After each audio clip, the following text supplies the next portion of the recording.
Si Jacinto Rafael Quezada Trejo ay pinanganak noong November 17, 1968 sa Mexican City ng Pachoca de Soto. Siya ay bunsong anak ng isang middle class na pamilya. Kahit na simple lang ang kanilang buhay, ginawa lahat ng kanyang mga magulang para makapag-aral silang magkakapatid sa magandang paaralan. Bata pa lang si Jacinto ay nakitaan na ito na angking talino. Nag-e-excel siya sa paaralan, mahilig magbasa ng libro at uhaw sa kaalaman. Noong nagbinata na bigla siya nagka-interest sa negosyo. Pagka-graduate niya ng high school ay nag-aral si Jacinto ng kanyang kolehiyo sa Metropolitan Autonomous University sa Mexico City sa kursong Economics and Business Management. Nag-aral ng mabuti si Jacinto at hindi nagtagal ay nagtayo siya ng sarili niyang negosyo. Hindi siya basta-basta nag-i-invest pag hindi niya napag-aralan ng mabuti ang isang negosyo. Nag-invest siya sa real estate at doon kumita ng malaki si Jacinto. Bumili siya ng mga properties sa kabuuan ng Mexico City na pinapaupahan niya o di naman kaya ay ipinaparenovate at ibenta ng mas mahal. Sa loob lamang ng ilang taon, isa na si Jacinto sa pinakamatagumpay na negosyante sa Mexico City. Makalipas ang isang dekada nakapagpatayo na si Jacinto ng mga matagumpay na negosyo. Unang bahagi ng 2000 ay naging milyonaryo na si Jacinto at patuloy pa na lumalaki at umuunlad ang kanyang mga negosyo. Taong 1993, pinakasalan ni Jacinto si Patricia Arellano, ang babaeng minahal niya simula pang nung nasa college siya. Napaka-ingrande ng kanilang kasal at sila'y tumira sa isang mansyon sa isang exclusive na komunidad sa Mexico City. Isang taon matapos nilang makasal ay isinilang ni Patricia ang unang anak nila na babae na si Tricia. Taong 1995 naman ay nanganak muli si Patricia ng anak na lalaki na pinangalanan nilang Jacinto Jr. o tawagin na lang natin siyang Jack. Sa kabila ng napaka-hectic na schedule ni Jacinto, sinisigurado naman niya na may oras siya sa kanyang pamilya. Dumadalo siya sa mga school performances ng kanyang mga anak at sports events. At madalas din silang magbakasyon sa mga kilalang resorts at amusement parks. Gusto ni Jacinto na ibigay ang lahat sa kanyang pamilya. Mahalaga din sa kanya na magkaroon ng magandang edukasyon ng kanyang mga anak at maihanda sila na mamahalan ng kanyang mga negosyo balang araw. Sinisigurado din niya na hindi lumaking spoiled ang kanyang mga anak, walang ginagawa at hindi pinapahalagan ang kanyang mga pinaghirapan. Kilala at nirerespeto ang kanilang pamilya sa kanilang komunidad. Sa kanilang mansyon ay marami din silang mga tauhan at masaya ang mga nagtatrabaho sa kanila dahil mabait at napaka-generous din nilang magpamilya. Taong 2003, nag-hire ng bagong kasambahay sina Patricia at Jacinto, ang 18-year-old na si Alanis. Sa unang tingin ay masasabing napakamahinhin at mabait ni Alanis. Ang hindi nila alam, ang babaeng ito ang wawasak sa kanilang magandang pamilya at ang sisira ng lahat. Si Barones Alanis Morales ay ipinanganak noong July 13, 1985 sa mahirap na pamilya sa labas ng bayan ng Mexico City. Siya lumaki sa malaki at reliyosong pamilya pero hirap sila sa buhay. Marami silang magkakapatid at hirap ang kanilang mga magulang sa pagpapalaki sa kanila. Bata pa lang si Alanis ay rebelde na ito at hindi siya nasunod sa kanyang mga magulang. Pagtungtong niya sa edad na 18 ay nagtrabaho siya bilang kasambahay ng pamilya Quezada. Pagkalipat niya ng mansyon ng mga Quezada ay halos kinalimutan na rin ni Alanis ang kanyang pamilya. Maganda si Alanis at maganda din ang hubog ng kanyang katawan at alam niya kung paano gamitin ang kanyang kagandahan para makuha niya ang kanyang mga gusto. Sa umpisa pa lang ay tinarget na ni Alanis si Jacinto. Maaring nagustuhan niya ito dahil attracted siya sa may mga edad o dahil attracted siya sa pera nito. 17 years ang agwat ng edad ni Jacinto at Alanis pero unang kita din niya kay Alanis ay na-attract din siya sa babae. Isang buwan pa lang nagtatrabaho si Alanis ay nag-umpisa na siyang akitin si Jacinto at sinisigurado niya na makuha niya ang pansin ng lalaki. Katunayan ay mainit na tinanggap ni Patricia si Alanis sa kanilang bahay. Binigyan pa niya si Alanis ng regalo at naging malapit din sila sa isa't isa na para nang magkaibigan. Halos hindi katulo ang turing ni Patricia kay Alanis dahil nakita niya na mabait ito at mahinhin. Sa madaling salita, magaan ang kanyang loob kay Alanis. Ang hindi alam ni Patricia na tinitira na pala siya sa likod ni Alanis. May mga balak na pala ito at plano. Di nagtagal ay nagkaroon na ng lihim na relasyon si Jacinto at Alanis. At wala pa isang taon sa kanilang relasyon, nagdesisyon na si Jacinto na makipag-divorce kay Patricia para mapakasalan na niya ang batang kabit na si Alanis. Nagulantang ang kanyang pamilya at pakiramdam ni Patricia, tinaidor siya ng mga taong pinagkakatiwalaan niya at minahal. Kahit ang mga anak nila ay naguguluhan din sa biglaang nangyari sa kanilang buhay. Ang mga magulang ni Jacinto ay alam din na pera lang habol ni Alanis sa kanilang anak. Pero walang may makapagpigil sa desisyon ni Jacinto. Sobra siyang nabulag ng kanyang mga emosyon. Iniwan niya ang kanyang asawa na nakasama niya ng mahigit isang dekada. Taong 2004, pinakasalan ni Jacinto si Alanis. Sa kabila ng masakit na hiwalayan na pagkasunduan naman nila ni Patricia na maging maayos para sa kanilang mga anak at maging involved pa rin sila pareho sa buhay ng kanilang mga anak. Makalipas ng isang taon, nag-asawang muli si Patricia at nagkaroon ng 2 pang anak. Samantalang sina Tricia at Jack naman ay nanatili sa puder ng kanilang ama. Ngunit ganun pa man ay hindi sila nagtanim ng sama ng loob kay Alanis at unti-unti na rin silang nasanay nakasama sa isang bahay ang kanilang stepmom. Pagkatapos silang makasal, nagkaroon na rin si Alanis ng access sa pera ni Jacinto at kaagad na gumastos ng walang kontrol. Bumili siya ng mga branded na damit.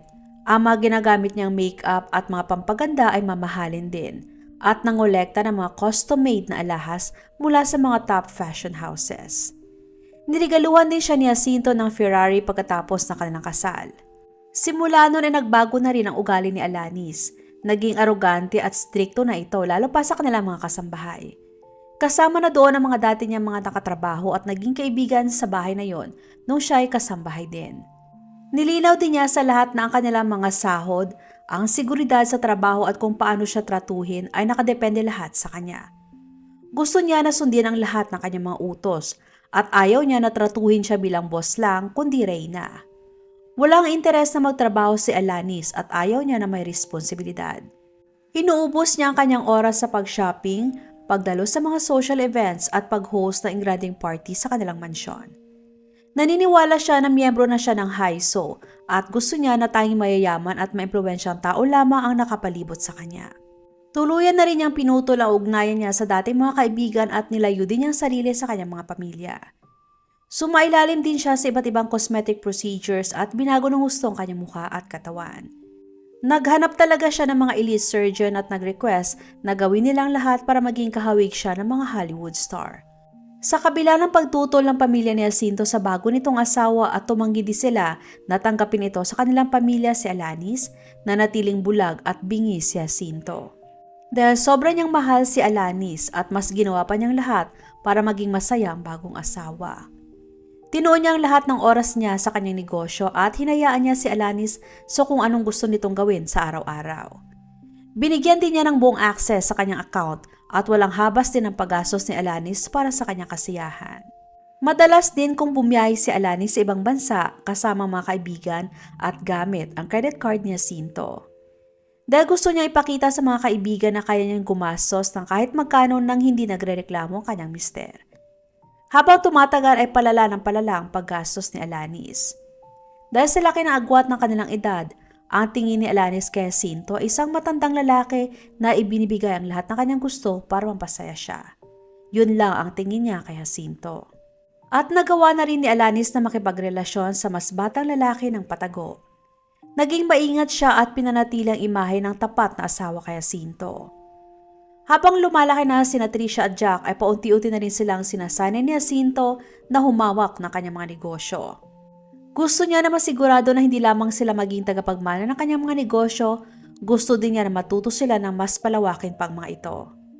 Pagka-graduate nila ng high school ay pareho sila nag-enroll sa kilalang university para mag-aral ng law, habang nagtatrabaho sa kumpanya ng kanilang ama, at para na rin makakuha ng karanasan at mahasa ang kanilang kaalaman. Si Tricia ay pinagtuunan ng pansin na pag-manage ng real estate assets. Samantalang si Jack naman na mahilig sa soccer ay in-explore ang bagong oportunidad sa sports management. Para masuportahan ang hilig ng anak, bumili si Jacinto ng malaking sports complex sa labas ng syudad at itinatag ang youth soccer club na tinawag niyang Muscle Factory. Kasama sa pasilidad ang admin offices na nasa ibabang palapag. Samantalang sa pang-itaas na floor naman ay ginawa niyang residential space para sa miyembro ng kanilang pamilya kung gustong bumisita. Madalas na pumunta si Alanis sa club. Minsan pa nga ay tumatagal siya ng ilang araw doon. Hindi dahil sa interesado siya sa bagong negosyo ng mister, kundi dahil interesado siya sa batang coach na kalaunan ay naging karelasyon niya. Madalas pa ay doon silang dalawa sa residential area sa taas na parabang hindi sila takot na baka may makahuli sa kanila. Pagtungtong ni Jack sa edad na 18 ay bigla ding nabaling ang tingin sa kanya ni Alanis. Si Alanis ay 10 taong mas matanda kaysa kay Jack, pero ganun pa man ay napaka-attractive pa rin niya at napaka-sexy. Kaya naman kahit si Jack ay halos naakit din sa kanyang madrasta. Di nagtagal sa hindi inaasahan ay nagkaroon din ng relasyon ang dalawa. Relasyon na tumagal pa ng ilang taon. Mabilis na kumalat ang chismis at nagsimula yon sa mga kasambahay mismo nila sa mansyon. Dahil silang unang nakapansin ng kakaibang tinginan nila Jack at Alanis, pero walang may naglakas ng loob na sabihin yon kay Jacinto. Hindi malaman kung sobrang busy lamang si Jacinto o talagang ignorante dahil wala siyang napapansin na kakaiba. O marahil iniiwasan lamang niya na malaman ang katotohanan dahil sobrang mahal pa niya si Alanis at takot siya na mawala ito sa kanya. Pero nung lumabas ng katotohanan, isang malaking iskandalong sumabog. Sobrang nasaktan si Jacinto at ramdam niya ang sakit na siya'y trinaido ng sarili niyang anak at asawa. Pero kahit gano'n na ang sitwasyon, hindi pa rin niya kayang iwanan si Alanis. Para mapanatiling buo ang kanilang pamilya, mas pinili pa ni Jacinto na patawarin si Alanis at gano'n din ang kanyang anak. Sa loob ng ilang buwan ay nanatiling maayos ang relasyon ni Jacinto at Alanis na parabang walang nangyari. Nagpatuloy pa rin sila sa pagtira sa isang bahay at kinalimutan ang lahat ng nangyari. Noong March 2019 habang naglilinis ng master's bedroom ang isa sa kanilang mga kasambahay, nakakita siya ng isang bundle na itinago sa isang sulok. Dahil na-curious sa kanyang nakita, binuksan niya ang nilalaman ng bundle. Sa loob ay nakita niya ang isang wax doll at may mga hibla ng buhok na nakakabit. May mga karayom, tuyong dahon at litrato ng magkapatid na sina Jack at Trisha. Alam ng kasambahay na kung sino man ang nagtago noon ay malamang may gustong gawin na masama sa magkapatid. Kinausap kaagad ng kasambahay si Jacinto tungkol sa nakita. Alam kaagad ni Jacinto kung sinong nasa likod noon. Wala nang iba pa kundi si Alanis. Sa mga oras na yun, hindi na kaya pang palagpasin ni Jacinto ang ginagawa ni Alanis. Lalo pa at ang involved ay ang dalawang pinakamamahal niyang anak. Kinumpronta ni Jacinto si Alanis at nagkaroon ng mainit na argumento sa pagitan nilang dalawa. Kasunod noon ay nakipagkita din si Jacinto sa kanyang abogado para ulitin ang sinulat niyang will para tuluyan ang alisin ang pangalan ni Alanis. Simula noon ay wala ng legal claim si Alanis sa mga negosyo, stocks o ari-arian ni Jacinto. Pero sa kabila noon ay nanatili siyang legal na asawa ni Jacinto at doon pa rin siya nakatira sa mansyon at nagpatuloy sa magarbo niyang buhay. Pero kalaunan ay napagtanto niya na kung may masamang mangyari kay Jacinto, pwede siyang palayasin ng mga anak nito at wala siyang makukuha ni Singkong Duling. At hindi yun ang opsyon na handa niyang tanggapin. Kaya naman, nagdesisyon siya na gumawa ng paraan. Sa loob ng ilang linggo ay nanatiling tahimik si Alanis at maingat na pinagplanuhan ang mga susunod niyang gagawin. Humingi siya ng tawad kay Jacinto at sinabi na sobra siya nagsisisi sa kanyang mga ginawa at sinabi na gusto niyang ayusin ang mga bagay-bagay. Kinumbinsi pa niya si Jacinto na kailangan din nila makausap sina Jack at Trisha para maayos din ang mga conflicts sa pagitan nila. Para masiguradong pribado ang kanilang pag-uusap, inimungkahi niya na doon sila mag-usap sa kanilang family apartments sa loob ng sports complex. Sumang-ayon si Jacinto sa kagustuhan ni Alanis. Kinausap niya ang dalawang anak at umaasa siya na maayos nila ang lahat at maibalik sa maayos ang pamilya. Nakatakda ang kanilang pag-uusap noong April 4, 2019. Ang mag-ama ay dumating sa tamang oras pero si Alanis ay na-late sa hindi malamang kadahilanan. Ang bandang alas 6 ng gabi dumungaw sa bintana si Jacinto at nakita niya na nagpark na si Alanis sa parking lot. Pero hindi ito pumasok kaagad. Sa halip ay kinausap niya ang security guard na naka-assign sa harap at sinabi na samahan siya sa gym. Sinabi ni Alanis na may napansin siyang issue at kinakailangang maayos yon kaagad. Sumunod ang security guard kay Alanis. Pagkapasok nila sa gym, kaagad na tinuro ni Alanis ang sound system at sinabi na hindi ito maayos na gumagana at kailangan itong palitan. Kasunod noon ay binuksan ni Alanis ang speaker at bigla naman itong tumunog. Nilakasan niyang volume at sinabi sa guard na ay gumagana pa pala. Pero pakinggan mo muna ng mabuti at suriin kung may sira ba o diferensya ang speaker. Nagulat ang guard at parang naguguluhan sa gustong mangyari at ipagawa sa kanya ni Alanis. Nilinaw pa ni Alanis sa guard na huwag siyang lumabas ng gym hanggat hindi niya sinasabi. Biglang bumalik si Alanis at pinatay muli ang speaker at sinabi na mas mabuti pang ipasuri na lang sa technician at mas nakakaalam. Kasunod noon sinabi niya sa guard na bubaba na kasama niya at bumalik si Alanis sa kanyang sasakyan at muling umalis. Bumalik ang security guard sa kanyang pwesto at makalipas ng ilang minuto, napansin niya na hindi pa nakakaalis ng apartment sa taas ang mag-ama, kahit na wala namang plano ang tatlo na doon matulog. Dahil bigla siya nag-alala, sinubukan niyang tawagan si Jacinto pero hindi ito sumasagot. Kaya nagdesisyon siya na umakyat para i-check kung okay lang ba ang kanyang mga amo. Pagkalabas pa lang niya ng elevator, ramdam na niya na parang may mali. Nakita niya na nakabukas ang pinto at nung sumilip siya, sobrang makalat ang loob. Malinaw na may nangyaring komosyon. Pagkapasok niya ay dumiretso siya sa kusina at doon niya nakita si Jacinto, Jack at Trisha na nakahandusay sa sahig. Wala ng buhay at naliligo sa sarili nilang dugo. Kaagad na tumawag sa emergency services ang guard pero kahit na mabilis sila nakarating, hindi na nailigtas pa sina Jack at Jacinto. Samantalang si Trisha naman ay lumalaban pa pero napakahina na ng kanyang pulso. Mabilis nilang dinala sa malapit na hospital si Trisha pero hindi rin siya umabot at binawian din ang buhay. Sa autopsy ay nakita na ang tatlong biktima ay may mga tama ng baril sa iba't ibang parte ng kanilang katawan. Dahil walang nawala sa pinangyarihan, alam ng mga investigador na hindi pagnanakaw ang motibo sa pagpatay, kundi tinarget talaga ang pamilya na patayin. Ngunit ganun pa man ay maraming spekulasyon ang lumabas. May mga nagsabi na maaring may nakaaway sa negosyo si Jacinto na makapangyarihan. Maaring pinapatay sila ng mga karibal nila sa negosyo. O maaring na-involve sila sa illegal na aktibidad na kalaunan ay nahantong sa kanilang kamatayan. At maaring hindi tinarget si Alanis dahil hindi naman siya involved sa kahit na anong negosyo ni Jacinto at tinanggal na din siya na isa sa maging tagapagmana ng mga ari-arian. Pero malakas ang hinala ng mga pulis na may itinatago si Alanis. At katunayang, siya ang may pinakamalakas na motibo sa lahat. Ang tanging eyewitness sa krimen ay ang security guard. At sa kanyang unang interogasyon, kaganyang inireport ang kakaibang kilos ni Alanis nung gabing yon.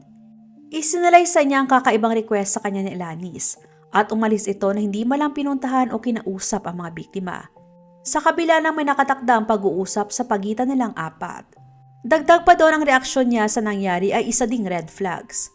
Sa panahon ng interogasyon, kahit na umiiyak, ramdam ng mga pulis na hindi totoo ang pinapakita niyang kalungkutan at hindi sila kumbinsido sa mga galaw ni Alanis.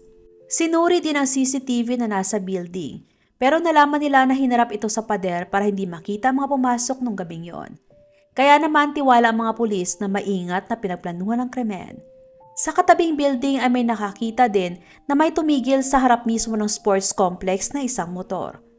Mabilis na bumaba ang nagmamanehong lalaki mula sa motor at saka pumasok sa building at makalipas lamang ilang minuto ay dali-dali din itong umalis. Ayon sa witness, ang lalaki ay matangkad, malaking katawan, may balbas at nasa 35 years old at nakasuot ng baseball cap. Sa kasunod na araw matapos ang nangyaring pagpatay, wala nang sinayang panooras si Alanis at inayos ang mga papeles para sa mga ari-ariang naiwan ng kanyang mister at pera. Wala din siyang interes na ayusin ang libing ng tatlo o ipaalam lang sa mga kamag-anak ni Jacinto ang nangyari. Sa halip ay nilaan niya ang kanyang oras sa pakikipag-usap sa mga abogado at nakafocus lamang ang kanyang atensyon sa pag-secure ng mga pwede niyang makuha mula sa mister. Kahit na tinanggal ni Jacinto si Alanis sa kanyang will, siya pa rin ang legal na asawa nito at wala nang niiwan pa na tagapagmana. Makukuha niyang muli ang real estate, mga negosyo at pera sa bangko ni Jacinto. Doon mas lalong nagduda ang mga investigador sa kanya dahil siya lamang ay may tanging malakas na motibo para gawin ang pagpatay. Samantalang nagtuloy-tuloy pa rin si Alanis sa kanyang magarbong lifestyle.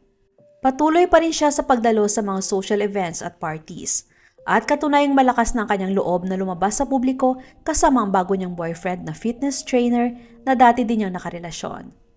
Kumbinsido ang mga investigador na kasabwat ni Alanis ang lalaki o posibleng yun ang pumatay sa tatlo mismo. Pero dahil walang konkretong ebidensya at witness na makakapagbigay ng positibong pagkilala, walang malakas na kaso ang mga investigador para mahuli at makulong ang lalaki. Tinagtagal ay napansin ng mga kapitbahay mula sa mansyon na unti-unting nilalabas ni Alanis ang mga gamit mula sa loob. Kasama na doon ang mga antik na mga muebles at artwork. Dahil nagdududa sila sa ginagawa ni Alanis, ginawa nilang lahat para makontak ang pamilya ni Jacinto na siyang tumawag sa mga pulis. Direkta nilang inakusahan si Alanis na siya nagpapatay sa mag-ama para sa kanyang financial gain. 4 na araw matapos ang nangyaring pagpatay, inaresto si Alanis sa pinangyarihan ng krimen mismo habang sinusubukan niyang parentahan ng sports complex at office building. Pero makalipas lamang ng 2 araw ay pinalabas sa kulungan si Alanis dahil sa utos ng Chief Prosecutor na si Oscar Thomas Vasquez. Binanggit niya ang procedural violations sa panahon ng pag-aresto kay Alanis at ang kawalan ng official warrant of arrest. Maraming tao naniniwala na binayaran ni Alanis si Oscar para lamang mailabas siya sa kulungan. Pero lumabas ang balita na makalipas ang ilang taon sa hiwalay na kaso, si Oscar ay tinanggal sa serbisyo at nakulong dahil sa kasong corruption at abuse of power. Habang gumagawa ang mga imbestigador ng hakbang para muling makasuhan at maaresto si Alanis, nahaharap naman sila sa panibagong pagsubok. Dahil ang mga legal team ni Alanis ay nagsimula ng takutin ang mga witness para mapigilan sila sa pagtestify. May isang pangyayari pa na ang personal assistant ni Jacinto ay tinambagan at tinangkang patayin sa labas ng prosecutor's office habang papunta ito para ibigay sana ang mga karagdagang ebidensya. Mabuti na lamang at nabutan ng mga security guards kaya hindi natuloy ang pagpatay. Nalaman din na kaya inakit ni Alanis si Jack para mamanipula ang lalaki na lagdaan ng ibang assets na pinangalan niya sa kanya. Ginamit niya si Jack para mas makakuha ng maraming pera mula sa negosyo ng pamilya Quesada. Wala din siyang sinayang na oras para i-liquidate ang mga ari-arian ng mister sa kabila ng wala siyang legal claim. Pero pineke niya ang mga documents. Binayaran ang mga tao nag-asikaso ng documents at nagawa pa niyang maibenta ang 3 sa mga sports car collections ni Jacinto. At sa kaparehong oras ay nagpatuloy din siya sa pakikipaglaban ng kanyang inheritance rights. Nung nalaman ng mga pulis ang kanyang ginawa at ang iligal na pagbenta ng mga sasakyan ni Jacinto, kaagad sila nag-issue ng warrant of arrest kay Alanis sa kasong financial misconduct. Pero bago pa man makagawa ng aksyon ang mga pulis, naglaho na lamang na parang bula si Alanis. Spring ng 2020 at sa wakas, na-track na ng mga investigador ang kanyang location. Pero muli siya nakatakas na para bang may nagsabi sa kanya na parating na ang mga pulis. Dahil nakaalis siya sa kanyang tinutuluyan ng 5 minutes bago makarating ang mga pulis. At simula nun ay wala nang nakakaalam kung saan siya nagtago. Naniniwala ang mga pulis na maaring lumabas ng Mexico si Alanis gamit ang peking documents.